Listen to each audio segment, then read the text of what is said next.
Bismillahirrahmanirrahim. Alhamdulillah wassalatu wassalamu ala Rasulillah wa ala alihi wa sahbihi wa mawalah wa la haula wa la quwata illa billahi wa ba'du.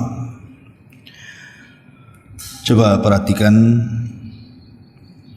kitab Arba'in Nawawiyah. Kita sudah masuki hadis yang ke-5 kalau salah ya.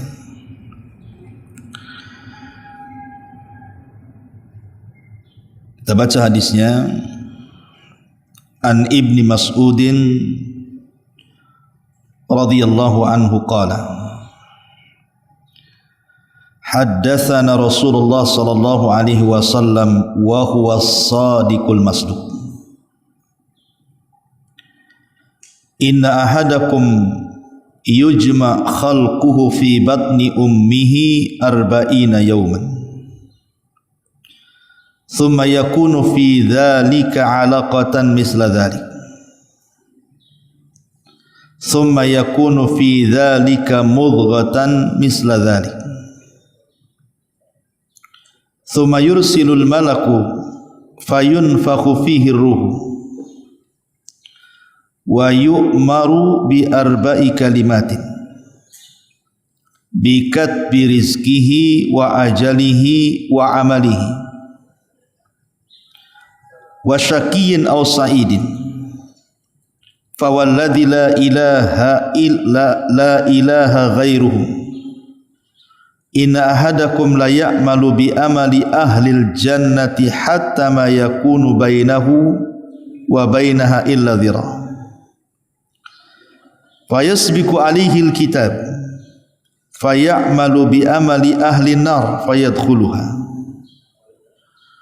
wa inna ahadakum la ya'malu bi amali ahli nar hatta ma yakunu bainahu wa bainaha illa dhira' fayasbiqu alaihi alkitab fayamalu bi amali ahli aljannati fayadkhuluha.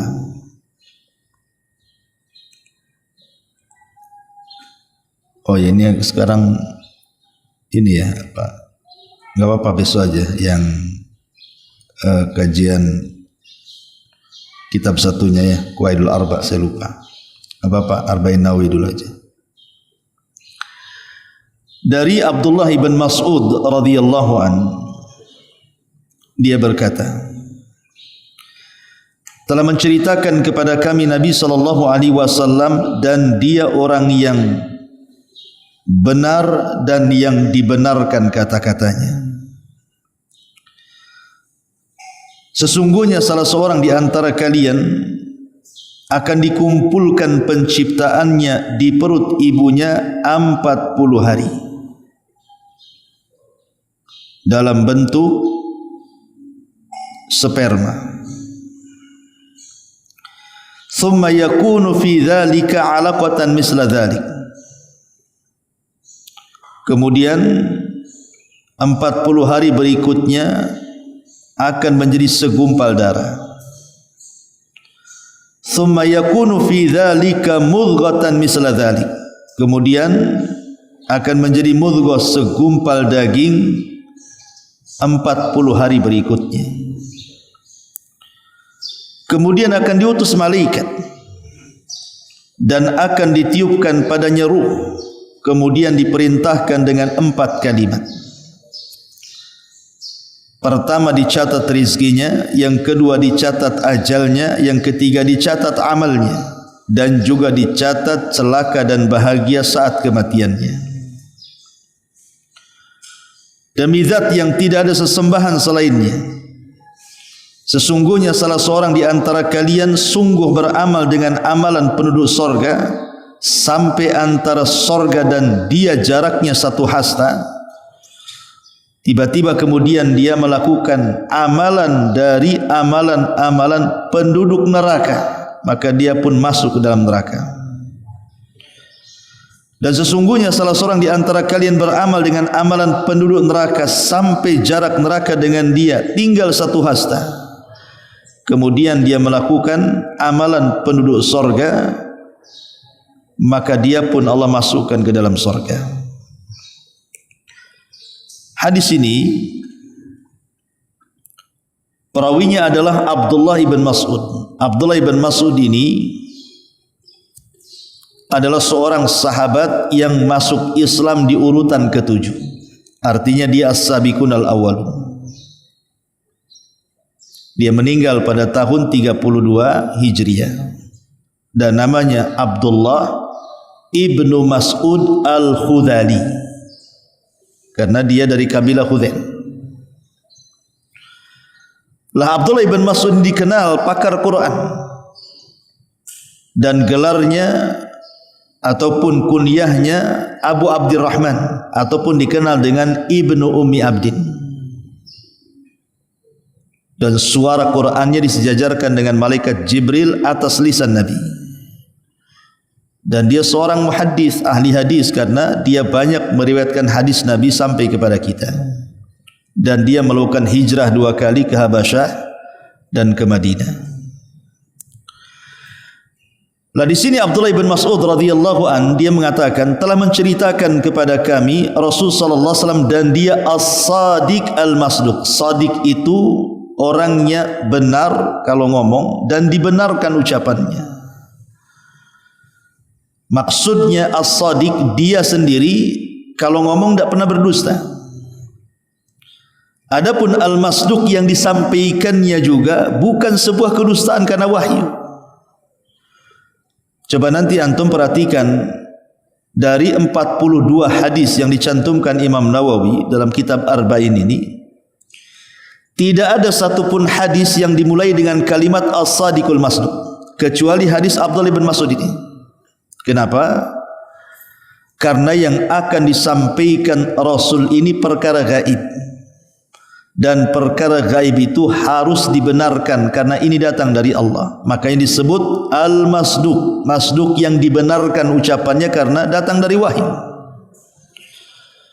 Makanya nanti keterangannya di mana setelah kemudian janin ditiupkan ruh itu dicatat 4 perkara kan di sini. Rizkinya, ajalnya, amalnya, bahagia dan celakanya. 4-empatnya perkara gaib. Tidak ada yang tahu rizki seseorang, tidak ada yang tahu ajal seseorang, tidak ada yang tahu amal seseorang, tidak ada yang tahu akhir kehidupan seseorang, su'ul khatimah atau husnul khatimah. Makanya dimulai dengan kalimat as-sadiq al-masduq, karena perkataan atau sabda Nabi yang disampaikan Abdullah bin Mas'ud ini berkaitan dengan masalah-masalah gaib. Makanya harus diyakini. Kemudian Nabi SAW mengatakan, inna ahadakum yujma'u khalquhu fi batni ummihi arba'ina yawman. Sesungguhnya salah seorang di antara kalian dikumpulkan penciptaannya itu dalam perut seorang ibu itu 40 hari segumpal sperma. Dari segumpal sperma 40 hari berikutnya menjadi segumpal daging. Dari segumpal sperma, dari segumpal darah. Dari segumpal darah 40 hari berikutnya jadi segumpal daging. Jadilah dia membentuk manusia. Yang jadi khilaf para ulama adalah 2 perkara. Kapan janin yang di perut ibu itu ditiupkan ruh, dan kapan dicatatnya tentang takdir-takdirnya itu. Ada yang mengatakan bahwa janin itu ditiupkan ruh itu di usia 40 hari. Karena menurut tajribah, kalau kita bertanya kepada dokter-dokter kandungan, itu janin di usia 40 hari itu sudah ada pergerakan. Pergerakan ini apakah menunjukkan ditiupkan ruh, atau pergerakan itu hanya ya ada kehidupan di situ? Ataukah ditiupkan ruh itu setelah 120 hari? 120 hari itu artinya gabungan dari 40 hari, 40 hari, 40 hari. 40 hari segumpal sperma. Kemudian 40 hari lagi menjadi 80 hari segumpal darah. Kemudian 40 hari berikutnya menjadi 120 hari baru segumpal daging. Kemudian ditiupkan ruh. Jadi ada ulama yang mengatakan ruh ditiupkan itu di usia 40 hari, ada yang mengatakan di usia 120 hari, 40 hari 3 kali itu. Tapi yang kuat berdasarkan zahir hadis bahwa janin di perut ibu itu ditiupkan ruh di usia 120 hari atau 3 kali 40 hari. Begitu juga menjadi khilaf kapan dicatatnya. Dicatat rizkinya, dicatat ajalnya, dicatat amalnya, dicatat su'ul khotimah atau husnul khotimahnya. Ini kapan malaikat mencatat? Ada yang mengatakan di 40 hari dicatat, ada yang mengatakan di 120 hari. Dan zahir hadis, pendapat yang kuat wallahu alam, bahwa ditiupkan ruh dan dicatat takdirnya itu di usia 3 kali 40, artinya 120 hari. Disitulah ditiupkan ruh, kemudian dicatat takdir-takdir rizki, ajal, amal dan akhir kehidupannya. Taib, di sini Nabi SAW mengatakan, inna ahadakum yujma khalquhu fi batni ummihi 40 yawman thumma yakunu fi dhalika alaqatan misla dhalik thumma yakunu fi dhalika mudghatan misla dhalik. Ini kuasa Allah Subhanahu wa taala. Allah mengatakan la tarkabunna tabaqan an tabaq, bahwa proses manusia hidup itu dari satu tingkatan ke tingkatan berikutnya. Tingkatan yang pertama sperma dulu, kemudian naik ke tingkatan kedua baru segumpal darah, kemudian naik ke tingkatan ketiga baru segumpal daging. Jadilah manusia di usia 120 hari. Jadi kalau ada seorang wanita mengandung, kemudian usianya, kandungannya 120 hari, berarti sudah dianggap janin tuh. Bayi yang dalam perut ibu, dalam rahim ibu itu sudah dianggap janin, artinya sudah jadi manusia. Maka nanti secara hukum fikih akan berbeda hukum orang yang keguguran sebelum 120 hari dan setelah 120 hari. Jadi kalau seandainya ada seorang wanita keguguran sebelum 120 hari, berarti dia bukan keguguran manusia, karena belum jadi manusia, masih segumpal darah kan gitu. Tapi kalau kegugurannya 120 hari berarti sudah jadi manusia itu. Maka nanti dalam fikihnya berbeda tuh.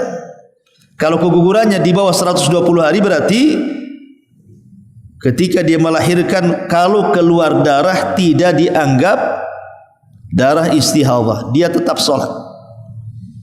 Tetap bukan dianggap nifas, bukan dianggap nifas, dia tetap sholat. Kalau kegugurannya di bawah 120 hari, wanita itu tetap sholat walaupun mengeluarkan darah, karena itu bukan nifas, ya. Tapi kalau kegugurannya di atas 120 hari, darah yang keluar itu adalah nifas, karena adalah nifas itu darah yang mengeluarkan manusia. Berarti dia tidak wajib sholat. Maka ini juga banyak wanita yang tidak memahami perkara ini.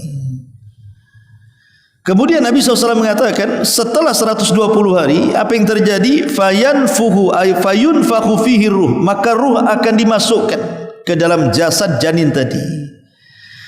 Ikhwan, hubungan ruh dengan jasad itu ada di 4 tempat. Hubungan ruh dengan jasad itu ada di 4 tempat. Kapan ruh masuk ke dalam jasad, kemudian keluar, kemudian masuk lagi, kemudian keluar, kemudian masuk lagi.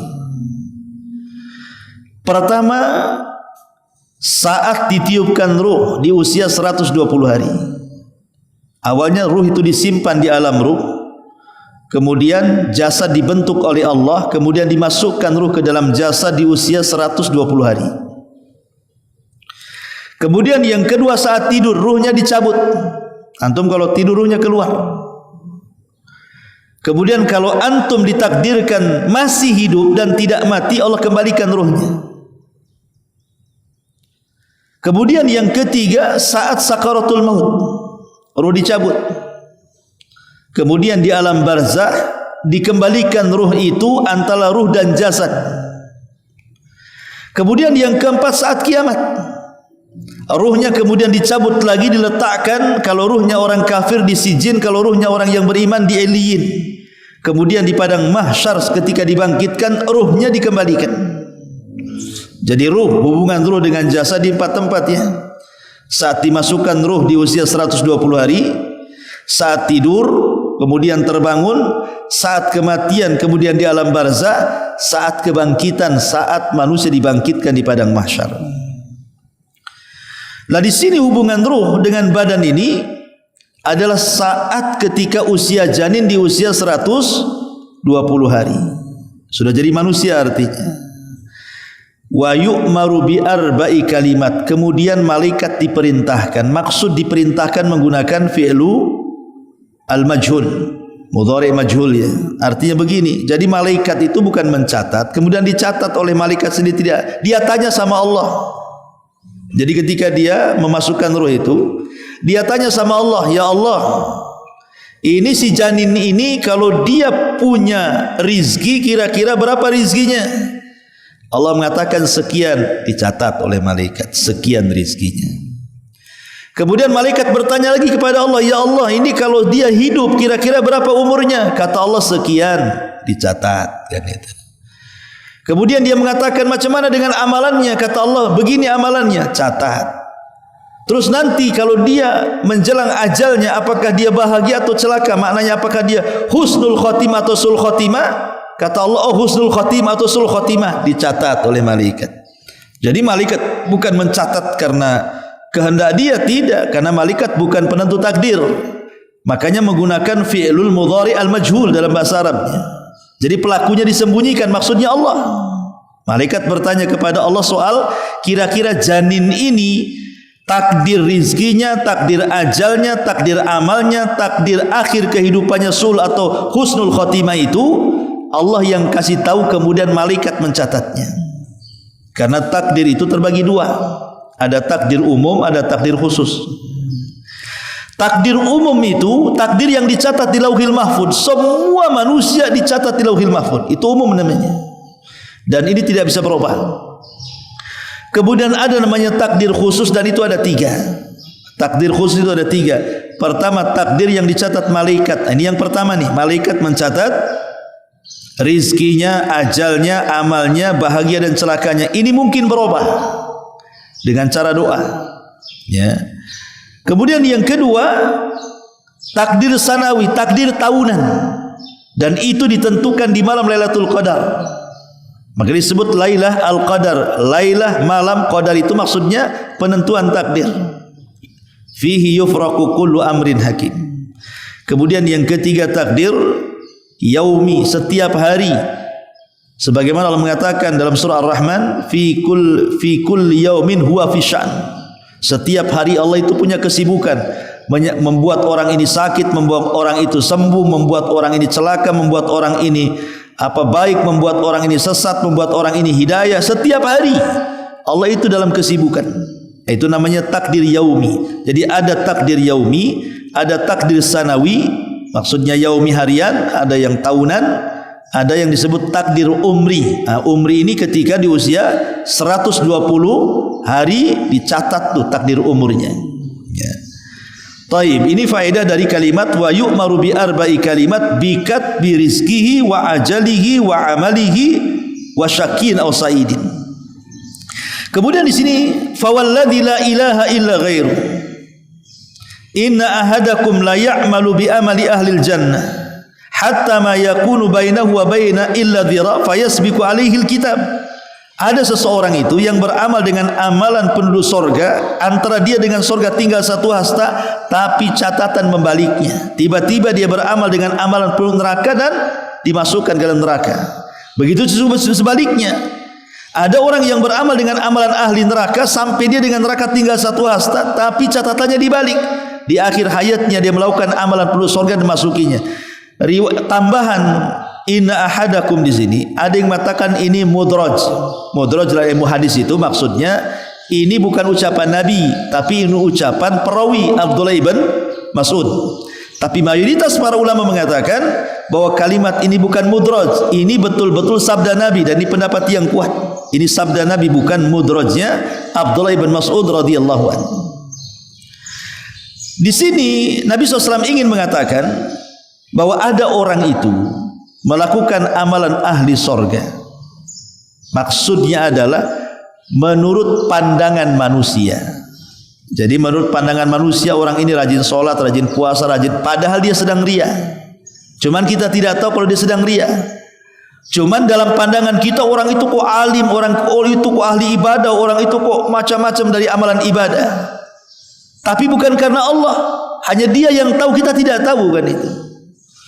Sehingga antara sorga dan dengan Dia itu tinggal satu hasta. Tapi karena amalannya ria, ya nggak diterima, sehingga di akhir hayatnya dia melakukan amalan penuh neraka, akhirnya ditakdirkan pula dia masuk neraka. Tapi ada sebaliknya, orang yang dalam pandangan manusia mungkin dia ahli maksiat. Mungkin kita katakan, oh mungkin dia dengan neraka itu tinggal satu hasta aja. Tapi rupanya dia punya amalan yang kita tidak tahu. Melakukan amalan ahli jannah, tiba-tiba Allah masukkan ke dalam sorga. Dari sini ada faedah bahwa al-a'mal bi khawatimiha. Amal itu ditentukan akhirnya, bukan awal, bukan tengah, tapi ditentukan akhirnya. Tapi ingat kata Imam Ibnu Daqiq Al-Id rahimahullah tadi mengatakan, orang kalau istiqomah dari awal, maka dia akan mendapatkan akhir kehidupan yang baik. Karena sedikit sekali orang yang berubah saat detik-detik kematian. Tapi orang kalau sebelum kematian, banyak orang yang berubah dari baik ke buruk, banyak. Yang tadinya istiqomah kemudian jadi buruk, yang tadinya ahli salat meninggalkan salat, yang tadinya tidak maksiat akhirnya maksiat. Tapi sedikit sekali orang yang sedang sakaratul maut bisa berubah. Kalau dia bermaksiat, ya enggak mungkin orang yang sakaratul maut bermaksiat. Tapi kalau dia istiqomah sebelumnya, biasanya detik-detik sakaratul maut itulah penentu kebaikan dan keburukan dia. Dan kalau dia istiqomah, maka dia akan diberikan kematian yang baik. Sebagaimana Allah mengatakan, innal ladzina qalu rabbuna Allah tsumma istaqamu tatanazzalu alaihimul malaikatu alla takhafu wa la tahzanu wa abshiru bil jannati allati kuntum tu'adun. Orang-orang yang mengatakan Rabb kami Allah, artinya apa yang Allah perintahkan kita laksanakan, apa yang Allah larang kita tinggalkan, apa yang Allah halalkan kita jauhi, apa yang Allah haramkan, apa yang Allah halalkan kita nikmati, apa yang Allah haramkan kita jauhi. 4 perkara ini istiqomah kita tuh. Saya ulangi, apa yang Allah perintahkan kita lakukan, apa yang Allah larang kita tinggalkan, apa yang Allah halalkan kita nikmati, apa yang Allah haramkan kita jauhi. Kalau kita istiqomah dengan 4 perkara ini, maka nanti saat kematian datang malaikat kemudian menghembuskan di telinga kita, jangan takut, jangan sedih, karena sorga sudah menantimu. Maka dia akan dipanggil dengan panggilan yang baik, ya ayyatuhan nafsu at-tayyibah irji'i ila rabbiki radiyatan mardiyah. Wahai jiwa yang tenang, ya ayyatuhan nafsul mutmainnah, ya ayyatuhan nafsul mutmainnah irji'i ila rabbiki radiyatan mardiyah. Wahai jiwa yang tenang, yang baik, keluarlah menuju keridhaan Allah Subhanahu wa taala. Inilah di antara faedah singkat-singkat saja. Ya, kalau dijabarkan pun antum tidak paham juga. Jadi faedah sedikit tetapi bisa diambil hikmah. Yang penting antum hafal, ya. Hafal hadis ini, kemudian setorkan kepada guru yang antum ngajar pagi. Subhanakallah bihamdika asyhadu an la ilaha illa anta astaghfiruka wa atubu ilaik. Allahu ta'ala alam. Assalamualaikum warahmatullahi wabarakatuh.